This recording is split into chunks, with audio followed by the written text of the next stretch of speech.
ghost stories. Yeah. I've got a few scary stories. I guess not ghost stories Whatever. particularly, just scary stories in general. So there was this time when Vanessa had taken her bath, and I made her go to bed. She was supposed to be laying down. And Chris and I were talking about something in the kitchen of the place we were renting. And so we were sitting there talking, and Vanessa's supposed to be in bed. And I look down the hallway, and this thing is coming down the hallway. And all you can see is dark in the hallway. All you can see is the hair draped over. It's crawling down the hallway. And it scared the... Like this? Yes. It was like crawling. And it scared the crap out of me. It was my child. No, it was the ghost from The Ring. So I thought it was. I thought it was the girl from The Ring because of the way her hair was draped over her face. I'm like, you don't do that. How old was she? She was 5 because she had just, like, she was in kindergarten, and so we were living there when she was just starting kindergarten, and so she was 5. And so, like, she thought it was hilarious that she scared the crap. Oh my gosh. She loves it. She scared both of us. Chris, she scared you too. I don't know what you're talking about. Yeah. Denier. You're such a denier. Like, if she was any closer and we could, like, she could have possibly gotten drop kicked for that. So you're all going to think I'm crazy. We both already of know your stories, that. but I'll tell this one first.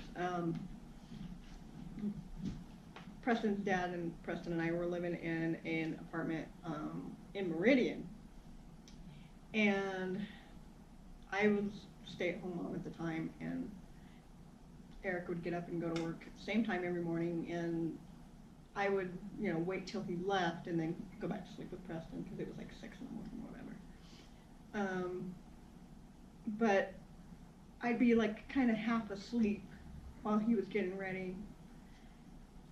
And every morning, same time, right after he would go out the door, I would feel something jump up on the bed and then walk across the bed. And you know how a cat walking on, it's very distinctive. You can tell that it's a cat, not a dog, not a child. Yes, right. It's a cat. That's what it was. I mean, there was a cat walking across my bed every morning. I couldn't see it, but I could feel it. Even when I was looking, I could feel where it was walking, and I could feel it curl up right next to me every morning. And I was awake. I was not asleep. So that's kind of cool. We had a ghost cat living with us. I mean, I think I could handle ghost cats way better than, like, a human. Right. Yeah.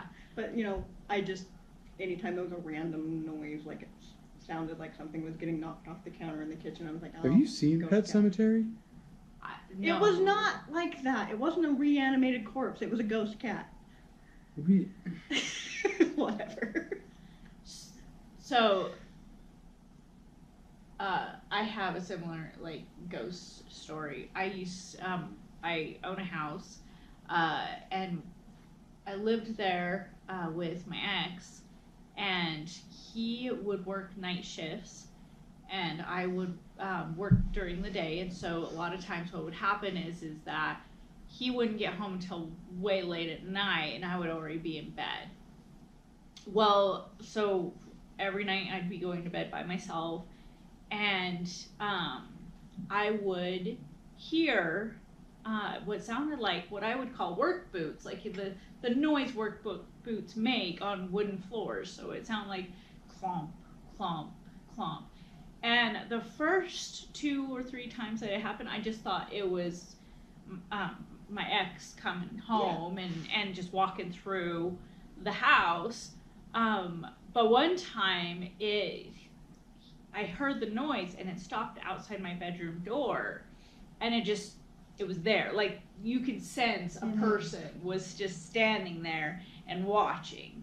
And I looked over and there was nobody there. So it wasn't, and the thing is that my ex didn't have like work boots that he would take to work with him. He wasn't like that type of a job, so it shouldn't be that kind of noise going on. So that happened on a regular basis. Well, he one time, it was probably like 2 or 3 in the morning, because he gets home from work and then he lays down on the couch and watches TV, and so he's there, and I'm asleep in bed, and he says that he sensed somebody came into the front room and was kind of just standing over, and he thought it was me waking up and coming into the front room to see him. And so he looked up and there was nobody there, and like he thought someone was there. It felt like someone was there and nobody was there. And then a few seconds later, the lock on the door goes click and the door just rushed open. And this isn't like the doorknob click, it's Right. the deadbolt goes click and the door swung open. And he said he jumped up and he slammed the door and turned around and said, "What do you want?" And then it disappeared. Like the sense disappeared. So that leads into my other ghost story pretty good. My friend Diana was moving into a house on Yakima Street here. So we called it the Stupid Yakima. A little shy girly. Yeah. She didn't want to go to Stupid Yakima. Anyway, we were painting the house, some of the rooms in the house, getting ready for them to move in, and it was empty. But a couple of weird things happened while we were painting, so then that led us to do one of those little ghost investigations. We were just kind of kidding, but the weird things that happened while we were painting. Tasha was painting the bathroom, and Diane had left to go to the store.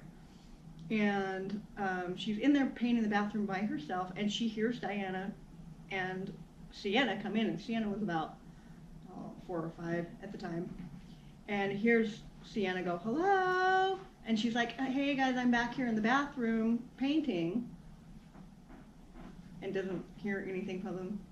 "Hey you guys, where are you?" And she goes out, they're not there. Car's not in the driveway, nobody was in the house. So, we tried to play that off as, well, the windows were open, you must have heard, the neighbor kids or whatever. So then, I get there and Diana gets there, and this is the same day. Sienna falls asleep, and so we leave her upstairs in the living room, sleeping in the corner, and we go downstairs, and we're painting the bathroom downstairs, or the bedroom, one of the two. I think we're in the bedroom. Anyway, we're painting the bedroom downstairs, and we're just, all 3 in there, and we hear Sienna get up and run across the living room, and then run back across the living room. When a kid runs on a floor, it's a very distinctive noise. And so then we waited for her to come downstairs, and she didn't, and we're like, oh, well, she probably doesn't know where we're at. I'll go tell her where we're at. I go upstairs and go in the living room. She is dead asleep. She has not moved.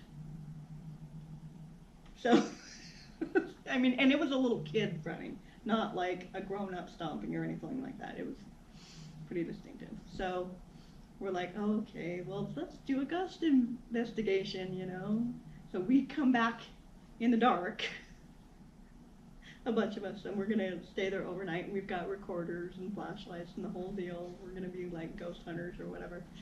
And we did the thing where you ask the questions and see who's there, and we're standing in the middle of the living room, and we have one of those flashlights where you turn it to turn it on, so it's not like it can just sort of be on. Mm-hmm. You have to physically turn it. We made sure it was off, and we put it in the middle of the floor, and we're all standing in a circle around it, and we're asking questions, and we say, if you're there, can you turn the flashlight on? It turned on.